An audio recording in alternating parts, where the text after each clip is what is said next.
ملګرو سره لاړو، ملګرو مړکه موټر یې ترې واغسته، ملګرو سره لاړو سیند ته یې ټېل وهه او ملګري پس ته ونیول سول.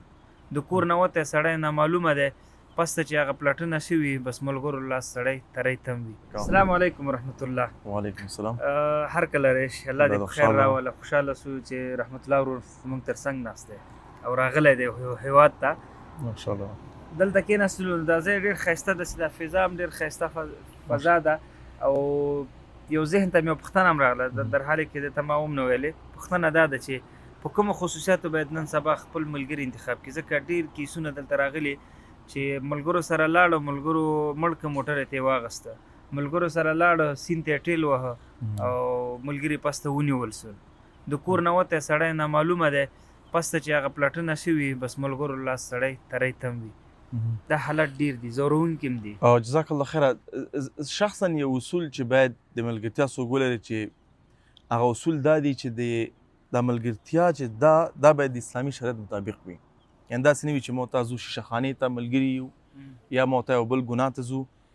دغه ملګرتیا چې ته اوځې یو چا سره، دغه ملګري سره کښېنې پاڅېږې، په اخره کې چېرته روان یې.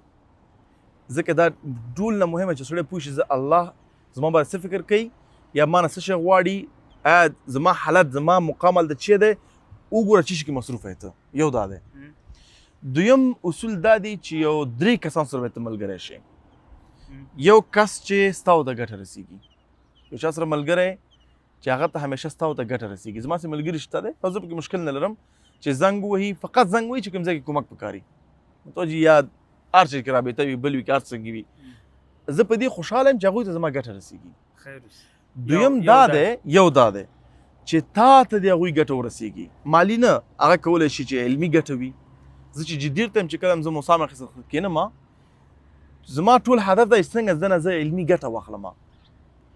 که همداسې جوهري صاحب دی، که نور دوستان دي، هغه نه ته باید یو ګټه واخلې، اخلاق، علمي، فامیلي زده کړه، تجارتي، چې هر څه دی یو څه باید هغه نه ته وګټې.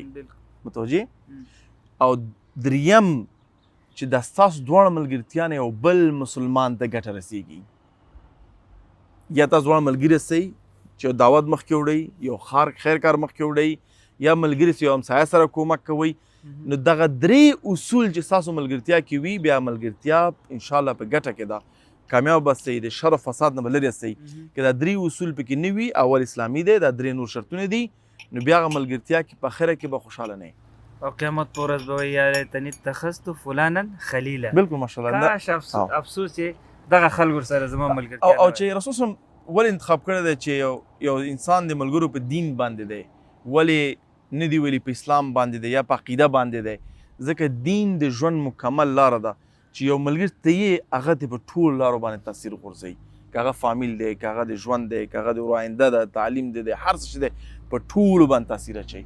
دا ډېره مهم موضوع چې ښه ملګري سره که خلاصه یې کړو، ملګرتیا یو خو هغه شرعي هغه دی، اړخ دی، او دویم دغه 3 اصول دي. یو اصول دا چې مثال له تا نه هغه ملګري ته ګټه رسېږي، بالکل یو دا دی چې هغه نه تا ته ګټه رسېږي. دویم دا دواړو د یو ځایوالو نه دریم نفر ته ګټه رسېږي، بالکل اسلام ته او دویم انسان ته ګټه رسېږي، جامع ته. او دا 3 اصول دي. مننه. جزاک الله خیر.